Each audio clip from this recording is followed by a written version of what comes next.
Yuki dibuat kaget dan jatuh berlutut karena begitu terkejutnya. Tak menyangka hari itu akan tiba. Meskipun sudah lama ia mempersiapkan hal ini, tak menyangka hal itu datang juga. Di mana ibu dan kakaknya entah kenapa tiba-tiba saja menangis dan menyuruh Yuki keluar dari rumah. Meskipun mereka mengatakan sebentar saja, tapi itu sudah berlalu beberapa jam. Tapi ketika Yuki kembali dan melihat kamarnya, itu sudah berubah total dan benar-benar membuat Yuki kaget. Di mana kamar Yuki yang sebelumnya terlihat suram kini menjadi lebih hidup. Tapi yang lebih mengejutkan adalah tempat tidur Yuki yang baru dengan ukuran yang sangat besar, di mana Oka dan Yuri menyambut Yuki pulang. Mereka mengatakan kalau kamar Yuki sebelumnya terlihat sangat suram, jadi mereka merenovasinya. Yuki bingung apa maksudnya itu. Bukankah ia sudah diusir dari rumah ini? Yuri berkata kalau ini adalah kamar barunya Yuki. Yuki masih tak percaya dan mencoba mengeceknya sekali lagi dan merasa begitu aneh berada di ruangan ini. Mereka berdua berkata kalau ini adalah kamar barunya Yuki dengan wajah tersenyum. Yuki merasa kedua orang itu dapat melihat dirinya. Yuki tak percaya ia dapat tempat untuk tinggal dan merasakan perasaan yang aneh. Yuki bertanya apakah benar ini tempatnya? Apakah tak masalah untuk dirinya bisa tinggal bersama mereka? Oka meminta maaf ke Yuki karena tanpa izin sudah merenovasi kamarnya Yuki. Tapi bagi Yuki, ia tak pernah mempermasalahkannya. Tapi ada yang lebih mengkhawatirkan bagi Yuki dan bertanya mengapa tempat tidurnya begitu besar. Oka berkata karena mereka akhir-akhir ini selalu tidur bersama, mengingat tempat tidur lama Yuki yang terlalu kecil bagi mereka, makanya mereka mengganti yang lebih besar. Yuki berkata bukankah lebih baik mereka tidur di kamar mereka masing-masing. Tapi mendengar itu malah membuat Oka menangis. Yuki bingung dan merasa ia tak harus melanjutkan masalah ini. Yuki bisa merasakan sesuatu yang buruk, di mana di sana terdapat bantal bertuliskan "ya" di kedua sisinya. Dengan kesal, Yuki membanting bantal itu dan bertanya-tanya dari mana mereka mendapatkan barang semacam ini. Oka dan Yuri berkata kalau mereka tentu tidak akan mengatakan tidak ke Yuki, yang membuat Yuki bingung apa yang mereka bicarakan. Mereka juga bisa dengan leluasa bergerak di tempat tidur sebesar ini, di mana Yuki menyadari muncul hati dari mata mereka dan menjadi panik. Tapi itu hanyalah sebuah lensa yang membuat Yuki kembali kesal. Lalu Yuki melihat dinding kamarnya, di mana di sana terdapat foto ibu dan kakaknya yang sangat besar menempel di dinding. Yuki hanya bisa terdiam, di mana Yuri berkata kalau nanti foto ini akan diganti dengan dirinya yang menggunakan baju renang. Melihat itu membuat Yuki menjadi kesal karena jika ada foto sebesar ini, bagaimana bisa mereka nanti menerima tamu? Yuki tak bisa memperlihatkan foto itu ke para tamu dan juga sulit melepaskan setiap tamu datang. Yuri berkata meskipun begitu, Yuki juga tak pernah membawa temannya kemari dan Yuki membenarkannya. Yuki bisa melihat sebuah foto di atas meja, di mana foto itu memperlihatkan kakaknya dengan wajah yang cemberut dan ibunya yang tersenyum bahagia, dan Yuki yang berada di tengah tanpa ekspresi sama sekali. Yuki merasa pose yang mereka gunakan sangat tak cocok, tapi Yuki bisa merasakan ancaman yang datang dari Yuri. Yuki pun memelas dan berkata kalau foto itu sangatlah cantik sembari menggoda Yuri, di mana Oka tiba-tiba memeluk mereka berdua dan berkata kalau ia ingin membuat banyak kenangan sebagai keluarga mulai sekarang. Oka sadar ia begitu egois dan sudah terlambat soal itu, tetapi ia ingin membangun kembali secara perlahan. Dengan lembut ia membelai kepala Yuki layaknya seorang ibu. Oka memohon kepada kedua anaknya agar membiarkan ia menjadi seorang ibu. Yuki sendiri tak pernah membenci ibunya dan akan selalu berterima kasih atas apa yang telah Oka lakukan untuknya. Meskipun suami istri bercerai dan menjadi orang asing, hal itu tak akan terjadi bagi mereka yang memiliki hubungan darah, dan hubungan itu begitu dalam. Selama Yuki diizinkan tinggal di sini, ia akan berpegang dengan harapan itu, di mana tiba-tiba seseorang bertamu ke rumah mereka. Yuri yang tersipu malu berlari ke depan untuk membukakan pintu. Orang itu mengenali Yuri dan mengajaknya makan bersama, tentu bersama Yuki. Yuki merasa sangat familiar dengan suara itu, dan itu adalah Kokonoe Seka, bibinya. Tapi Seka dibuat kaget melihat apa yang terjadi di dalam dan berteriak apa yang sebenarnya terjadi.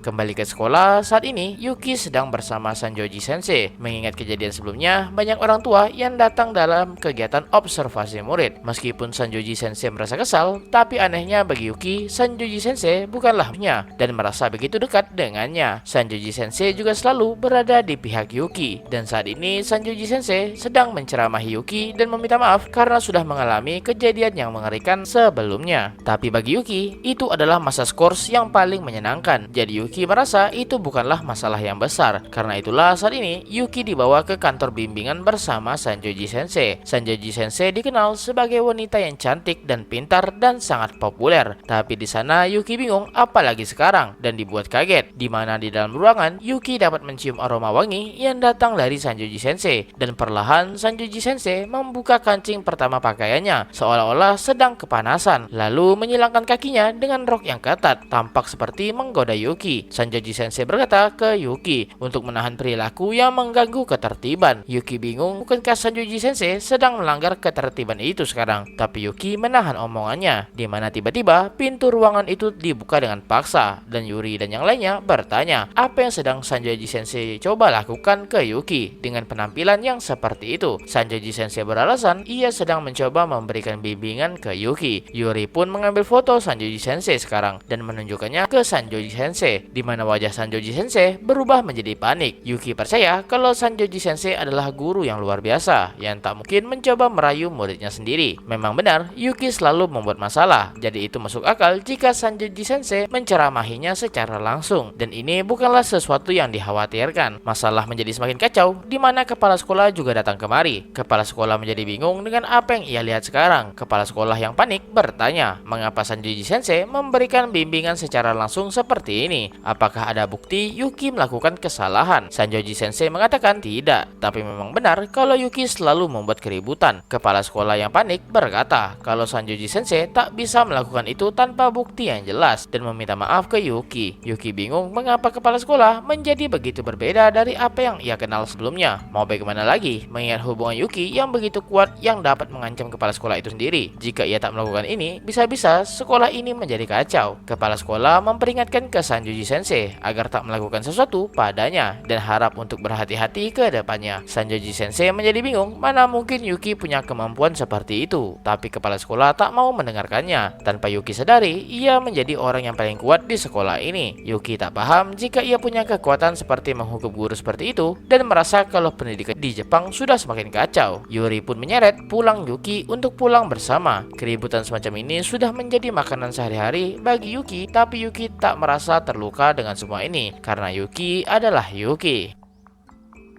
Di kelas saat ini, suasana menjadi ricuh, di mana Hinagi dan Shiori saling memperebutkan Yuki. Mereka saling menawarkan makan siang dan mengajak Yuki makan siang bersama mereka. Tiba-tiba seseorang mencari Yuki dan mengajak Yuki untuk ikut bergabung dengan mereka untuk makan siang bersama. Dan orang itu adalah Mutsuki, sang ketua OSIS, Yumi, wakil ketua OSIS, dan Erika Tojo. Tak berhenti di situ saja, seorang gadis yang cukup populer juga mencari Yuki. Tapi Yuki bingung siapa itu Soma yang membuat semua orang heboh. Para gadis bertanya sejak kapan Yuki mengenal Soma, tapi Yuki tak ingat kapan itu. Koki datang bergabung dan tak menyangka kalau situasi ini menjadi semakin parah. Yuki yang bingung pun pergi melihat siapa Soma ini, di mana Soma menjadi kesal karena harus mencari Yuki. Ketika Yuki melihat siapa di sana, ternyata itu adalah Dewi Senpai dan mengejek Dewi Senpai yang seorang penyendiri tapi sangat perhatian terhadap junior seperti Yuki. Tapi Dewi Senpai berkata kalau ia bukan seorang penyendiri. Juga belakangan ini Yuki tak pernah sekalipun menemuinya untuk makan siang bersama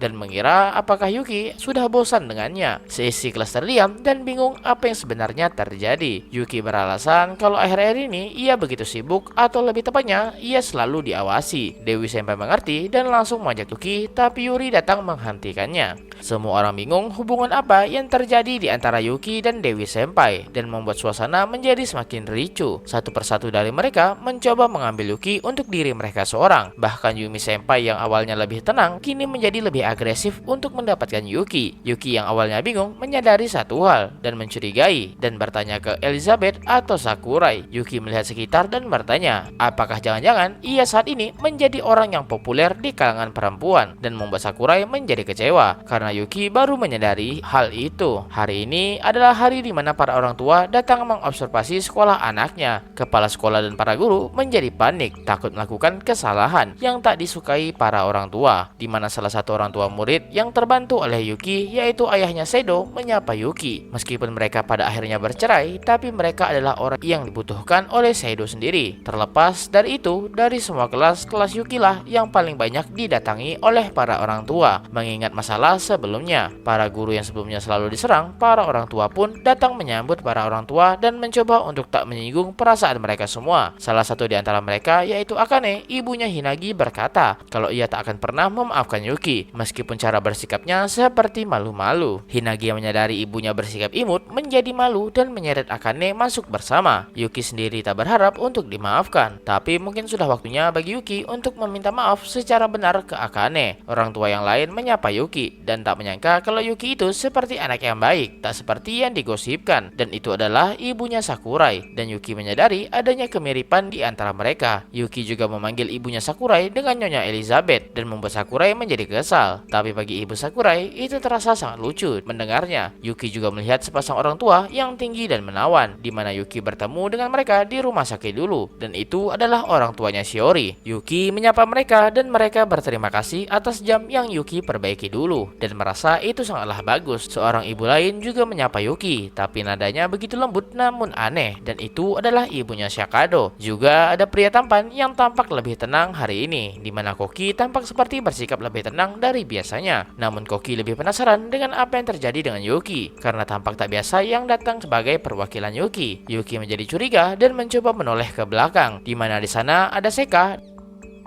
dan ibunya Oka. Memang masuk akal kalau itu Seka dan Oka yang datang menjadi wakil Yuki. Tapi Yuki heran mengapa ada Misaki di sini. Himiyama Misaki berkata, ini menjadi bukti ia kembali ke masyarakat dan ada sesuatu yang ingin ia bicarakan ke Yuki juga. Misaki yang sebelumnya menyendiri kini kembali masuk ke dunia sosial. Di sisi lain, kepala sekolah menjadi panik berkeringat dingin. Tak hanya kepala sekolah saja, tapi Tojo Hideyomi, ayah Erika, juga merasakan hal yang sama. Tiba-tiba saja Misaki mengelus kepala Yuki, tapi itu membuat Oka merasa tak senang dan langsung menghentikannya. Oka berkata kalau anaknya merasa tak nyaman, tapi Misaki bertanya ke Yuki apakah Yuki tak menyukainya. Apa perlu Misaki mengelusnya dengan payudara miliknya? Yuki yang mulai tergoda bahkan meminta Misaki melepaskan pakaian dalamnya, tapi itu membuat Oka menjadi kesal dan bertanya apa maksudnya dengan payudara itu. Misaki kembali tertawa karena pada akhirnya Yuki juga seorang pria. Oka yang kesal berkata untuk melakukan hal yang sama juga padanya. Yuki kembali sadar mencoba menenangkan situasinya, di mana ibunya berkata ia selalu siap jika itu demi Yuki, di mana tiba-tiba seseorang menjadi marah karena diabaikan dan itu adalah Seka. Yuki berkata ke Seka untuk memarahi Oka dan Misaki. Seka berkata kalau Yuki hanya miliknya seorang, tapi Oka membantahnya, dan sejak kapan Yuki menjadi milik Seka. Seka langsung membuat diam Oka dan berkata kalau ia juga bisa memperlihatkan payudaranya demi Yuki. Yuki yang tertahan mencoba memberontak, di mana Seka dan Oka kembali bertengkar memperebutkan Yuki. Dan tiba-tiba Misaki datang dan langsung memeluk Yuki dan membuat Seka dan Oka menjadi murka. Oka berkata untuk segera menjauhi wanita mesum itu, dan Seka berkata kalau Yuki harus ikut dengannya. Oka tentu tak menerima begitu saja dan berkata kalau Yuki adalah anaknya. Namun bagi Seka itu adalah pernyataan paling konyol. Oka pun bertanya ke Yuki siapa yang ia pilih, Oka atau Seka. Pertanyaan bom pun dilontarkan dan membuat Yuki bingung harus menjawab apa.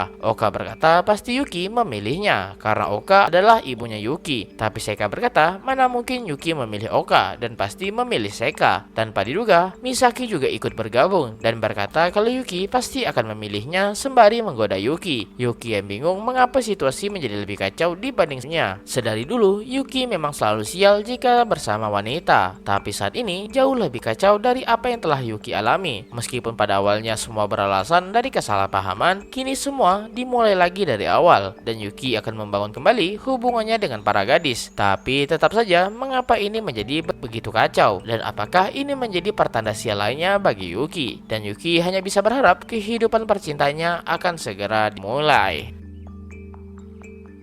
Yuri percaya kalau ia sudah membunuh adiknya dan bukan secara harfiah. Yuri bisa melihat ruangan Yuki yang mana bahkan ketika ia masuk ke dalam tak sekalipun Yuki mencoba mengusirnya. Dengan perlahan Yuri masuk tanpa menimbulkan suara untuk tidur bersama Yuki. Di tengah malam yang sunyi, satu-satunya yang bisa Yuri dengar hanyalah detak jarum, dan di tempat tidur yang luas ini hanya Yuki yang tidur dengan tenang dan tampak nyaman. Bahkan ibu mereka yang biasanya selalu tidur bersama Yuki kali ini mencoba menahan dirinya. Jujur saja, Yuri juga ingin tidur bersama Yuki setiap hari, tapi mereka sadar kalau Yuki juga butuh privasi sendiri. Apalagi mengingat kalau Yuki itu anak laki-laki, pasti ada sesuatu yang ingin ia lakukan tanpa diketahui oleh keluarganya. Dulu ibu mereka mengalami depresi yang sangat berat, tapi kini ibu mereka menjadi lebih tenang dan bersemangat, dan itu semua berkat Yuki. Sedangkan Yuri tak bisa berbuat apapun dan hanya bisa bersyukur atas apa yang sudah Yuki lakukan untuk ibu mereka. Meskipun terkadang ibu mereka bertingkah polos, tapi Yuri sadar kalau Oka sengaja melakukan itu. Karena itulah Yuri harus selalu melindungi Yuki dari niatan jahat ibu mereka. Juga mungkin karena turnamen basket yang semakin dekat, Yuki jadi semakin sibuk, di mana Yuri terkadang menemani Yuki. Meskipun selama SD dan SMP Yuki selalu mengalami kejadian yang buruk dan terus-terusan difitnah, tapi kehidupan di SMA-nya menjadi semakin baik dan Yuki mulai menikmatinya. Yuri berbisik dan bertanya ke Yuki, apakah Yuki membenci kakaknya? Yuri takut mendengar jawaban apa yang diberikan Yuki nantinya. Meskipun hubungan mereka semakin membaik, tapi masih terasa ada ketegangan di antara mereka. Yuki selalu memberikan apapun ke Yuri, tapi itu bentuk ketakutan Yuki terhadap dirinya. Terkadang Yuki mencoba melihat Yuri apakah sedang dalam mood yang baik atau tidak. Takut membuat Yuri tersinggung, tapi yang pasti adalah Yuki takut dihianati sekali lagi. Beberapa hari yang lalu, Yuki memberikan hadiah ke Yuri, dan Yuri sangat menghargai barang itu dan bahkan memajangnya di kamar. Tetapi sekali lagi Yuri sadar ketika melihat ekspresi Yuki yang sangat dingin, tampak seperti memusuhi Yuri itu sendiri. Mungkin begitulah Yuri di mata Yuki. Memang benar kalau Yuri sendiri terkadang dikira begitu dingin dengan wajahnya yang sekarang, di mana teman-temannya selalu berkata seperti itu. Juga Yuri tak tahu kapan Yuki mulai berhenti tersenyum, di mana Yuki berhenti tersenyum juga hari di mana Yuri tak bisa tersenyum dengan bahagia lagi. Itu wajar jika Yuri juga ikut berhenti tersenyum. Yuri juga sadar tak menginginkan kamarnya direnovasi, dan itu hanyalah bentuk keegoisan Yuri dan ibunya. Tapi melihat kamar yang begitu kosong membuat Yuri tak kuat menahannya. Yuri sadar kalau adiknya Yukito itu begitu baik hati, tak seperti dirinya. Yuri perlahan memeluk Yukito dengan lembut dan berharap Yuki tak menolak keberadaannya, dan bertanya-tanya apakah Yukito akan membencinya hingga di titik tak akan memaafkan Yuri. Yuri selalu meminta maaf karena telah menjadi kakak yang kurang baik bagi Yukito, hanya bisa menerima tanpa mengembalikan hal yang setara ke Yukito. Jika ia disuruh telanjang oleh Yuki, ia akan melakukannya tanpa ragu. Jika Yukito meminta salah satu jari Yuri, tanpa pikir panjang, Yuri akan memberikan seluruh lengannya ke Yuki. Dan jika Yuki meminta untuk menempelkan besi panas ke badan Yuri, tanpa pikir panjang pun Yuri akan membakar dirinya sendiri. Tapi meskipun begitu, seberapa sering Yuri ingin menerima hukuman, Yukito pasti akan selalu memaafkannya dan menerima Yuri tanpa perlawanan. Yuri terkadang mencoba mencari sesuatu di bawah tempat tidur, namun tak ada satupun di sana. Hanya ada kekosongan yang mengisi di sana. Untuk Yuki yang sudah masuk masa remaja, sudah wajar terjadi jika ada majalah porno atau hal-hal seksual yang disembunyikan di bawah tempat tidur. Bahkan terkadang Yuri yang meminta Yuki mengkoleksi hal semacam itu, tapi Yuki selalu mengabaikannya. Tampak seperti seseorang yang tak punya nafsu. Yuri sadar kalau adiknya semakin populer, dan jika suatu hari nanti Yuki bertemu seseorang yang dapat membahagiakannya, itu sudah lebih dari cukup. Tak masalah siapapun itu, meskipun orang itu sangat Yuri benci sekalipun, Yuri tetap akan merelakannya. Meskipun begitu, seseorang seperti Hinagi yang sudah mengenal Yukito sejak kecil pun harus berjuang sekuat tenaga hanya demi menyentuh hati Yuki yang paling dalam. Yuri hanya ingin adiknya jatuh cinta seperti anak remaja pada umumnya. Mengingat itu membuat dada Yuri menjadi sangat sakit dan nafasnya menjadi tak teratur. Itu semua terjadi karena pada hari itu Yuri mencoba membunuh adiknya sendiri, dan tanpa sadar Yuki mulai takut dengan para wanita. Namun beruntungnya saat itu Yuki selamat ketika tanpa sengaja Yuri mendorongnya jatuh dari permainan panjat di taman. Tapi pada akhirnya Yuri membunuh adiknya sendiri. Dengan bodohnya Yuri merasa senang karena adiknya masih hidup, tanpa menyadari kesalahan terbesar Yuri, di mana Yuri sudah membunuh rasa cinta dalam hati Yuki. Tak peduli seberapa sering Yuri mencoba mendekati Yukito, Yuki tetap menerima tanpa melawan, namun enggan untuk bersentuhan dengan Yuri. Semua orang sudah menunggu Yuki dan Yuki sadar soal itu, tapi secara mental ia terus menyangkal kalau semua orang akan selalu bersama Yuki, dan percaya suatu hari nanti ia akan kembali dikhianati. Itu bukanlah soal mental yang kuat yang dibangun, tapi ketidakpercayaan dan ketakutan yang bersarang kuat di dalam diri Yukito. Jika Yuki tanpa sadar menerima perasaan cinta itu, ia percaya suatu hari nanti perasaan itu akan berbalik dan menyerang balik dirinya, dan meyakini kalau itu adalah bagaimana dunia bekerja. Yuri sadar kalau adiknya sangat cerdas, karena itulah Yuki selalu mencoba untuk tak terlibat dengan siapapun, dan Yuri merampas masa depan Yuki, di mana seharusnya Yuki bisa bersama seseorang yang ia cintai dan hidup bahagia. Tapi Yuri menghapus emosi jatuh cinta dari Yuki dan menambah dosa lainnya, di mana saat itu Yuri berkata kalau ia sangat membenci Yuki dan menolak keberadaannya dan membunuh hatinya Yuki. Yuri menghabiskan hidupnya hanya untuk menunggu waktu untuk menerima hukuman karena sudah membunuh adiknya sendiri. Tapi momen itu tak pernah terjadi dan semakin membuat Yuri tersiksa. Bahkan jika Yuki benar-benar memaafkan Yuri dari lubuk hatinya yang terdalam, Yuri sendiri tak akan pernah memaafkan dirinya sendiri dan akan selamanya membenci dirinya. Hari ini Yuri masih hidup karena belas kasihan yang diberikan Yuki. Oleh karena itu Yuri akan mengutamakan Yuki dibanding apapun dalam hidupnya, dan semuanya hanya untuk Yuki seorang. Tetapi bagi Yuki, ia tak membutuhkan itu. Bahkan orang berdosa seperti Yuri masih menerima kebaikan dari Yukito. Yuri berkata ke Yuki kalau ia begitu mencintai Yuki dan menciumnya dengan lembut, layaknya seorang kesatria yang bersumpah setia. Yuri sadar kalau dirinya tak penting dan perasaannya tak begitu relevan. Ia tak membutuhkan masa depan dirinya sendiri. Yuri sadar kalau dirinya adalah seorang pembunuh dan hidup saat ini hanya demi kebahagiaan adiknya seorang, dan itulah harga yang harus Yuri bayar atas tindakannya di masa lalu. Yuri sadar kalau Yuki dapat membawa kebahagiaan untuk orang-orang di sekitarnya, dan perlahan Yuki juga mulai tersenyum seperti dulu. Yuki juga yang menyelamatkan ibunya yang depresi hampir putus asa mengetahui terkena penyakit kanker. Hanya berada di sisinya saja sudah membuat Yuri begitu bahagia. Bahkan Yuri siap mati demi Yuki, dengan tujuan Yuki bisa kembali jatuh cinta dan tak takut dengan wanita. Yuri akan melakukan apapun itu. Tak masalah jika hanya Yuri yang mencintai Yuki secara sepihak, karena Yuki tak mengharapkan imbalan apapun. Yuri sadar ia tak pantas menerima kasih sayang dari adiknya, karena yang dibutuhkan pembunuh hanyalah hukuman. Yuri mendekatkan telinganya ke dada Yuki, dan dengan jelas Yuri dapat mendengar detak jantung Yuki, dan tenang karena Yuki masih hidup sampai sekarang. Meskipun Yuri tak begitu mempercayai Tuhan, tapi ia berterima kasih ke Tuhan karena membiarkan Yuki masih hidup, dan sudah menjadi kebiasaan Yuri untuk mengecek apakah adiknya masih hidup. Rasa kantuk mulai datang, di mana Yuri mulai tertidur dalam pelukan adiknya, di mana hanya untuk saat ini saja Yuri meminta untuk menguasai kehangatan ini.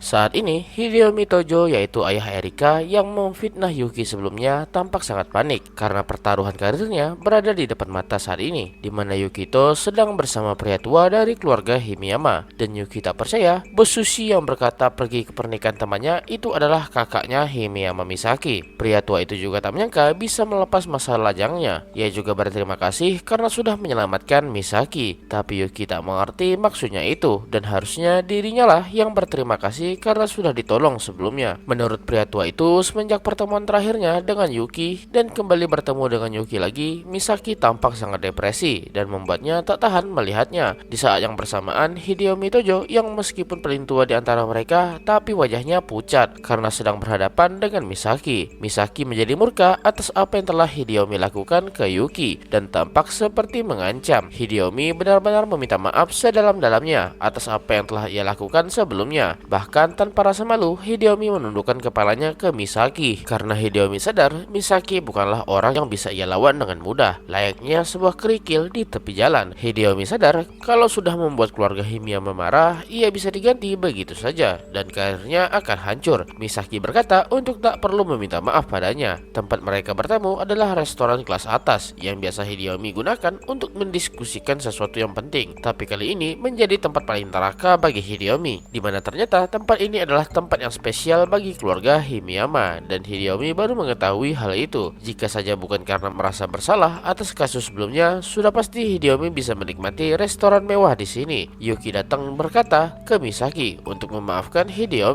tapi Misaki masih mengkhawatirkan Yuki. Meskipun begitu, Yuki juga berteman dengan putrinya Hideo dan tak ingin membuatnya sedih. Misaki pun mengalah karena Yuki yang terlalu baik ke semua orang. Yuki juga berkata kalau kakaknya Misaki juga baru menikah, seharusnya ini menjadi perayaan. Misaki sadar dan jika begini terus bisa-bisa Yuki menganggapnya sebagai wanita yang jahat. Namun Yuki berkata kalau sedari awal Misaki itu memang wanita yang jahat dengan kesan sebagai wanita yang menggoda. Itu membuat Misaki menjadi kesal dan Yuki langsung meminta maaf. Misaki berkata ia merasa ingin memanjakan seseorang layaknya seorang ibu dan tak ada satupun orang yang bisa ia manjakan. Yuki yang menyadari ancaman itu langsung meminta maaf, tapi Misaki langsung memeluk Yuki. Sedangkan pria tua itu merasa senang meninggalkan, Misaki kembali tersenyum seperti dulu. Di sisi lain, Hideyumi menyadari kesalahan besarnya. Orang seperti Yuki yang dicintai oleh semua orang, tanpa sadar Hideyumi mencoba menghancurkannya. Dan pastinya siapapun itu yang menyakiti orang yang mereka sayangi pasti akan murka. Hideyumi sadar soal itu karena ia juga sangat menyayangi putrinya dan bingung kapan ia berubah menjadi sombong seperti ini. Misaki berkata karena Yuki yang memintanya, Misaki akan menyampaikan kesan yang baik soal Hideyumi ke kakeknya. Tapi ia ingin Hideyumi bersumpah agar tak menyakiti Yuki lagi mulai sekarang dan tak akan ada kesempatan lainnya lagi. Jika ini terjadi lagi, Misaki akan menghancurkan Hideyumi dan Hideyumi berjanji dengan seluruh hidupnya. Hideyumi tak menyangka orang yang sudah ia sakiti adalah orang yang mengulurkan bantuan terbesar dalam hidupnya dan merasa campur aduk dalam hatinya. Yuki pun berkata ia tak ingin melihat Misaki yang baik hati mengatakan sesuatu yang kejam seperti itu dan membuat Misaki menjadi panik. Hideyumi menyadari hanya Yuki yang bisa membujuk dan membuat Misaki kewalahan seperti itu. Hideyumi benar-benar berterima kasih secara langsung ke Yuki dan juga meminta maaf. Meskipun pada awalnya Hideyumi mencoba menyelamatkan dirinya sendiri, tapi ia menyadari kesalahannya dan akan bertanggung jawab. Bahkan putrinya mulai berubah menjadi lebih baik. Hideyumi berkata mungkin ia tak bisa membayar atas apa yang telah Yuki lakukan padanya. Jadi jika terjadi sesuatu, ia akan meminjamkan kekuatannya untuk Yuki. Jadi Yuki bebas menghubunginya kapan saja. Hideyumi terjun ke politik karena ingin membantu orang lain dan menyadari niat awalnya. Yuki yang mengerti berkata untuk meminta Hideyumi menjauhkan dirinya dari Misaki. Tapi Hideyumi sadar kalau itu sangatlah mustahil. Yuki menjadi kesal dan menyadari kalau orang dewasa itu suka berbohong. Dan tiba-tiba saja Misaki berkata kalau kakeknya ingin bertemu secara langsung dengan Yuki.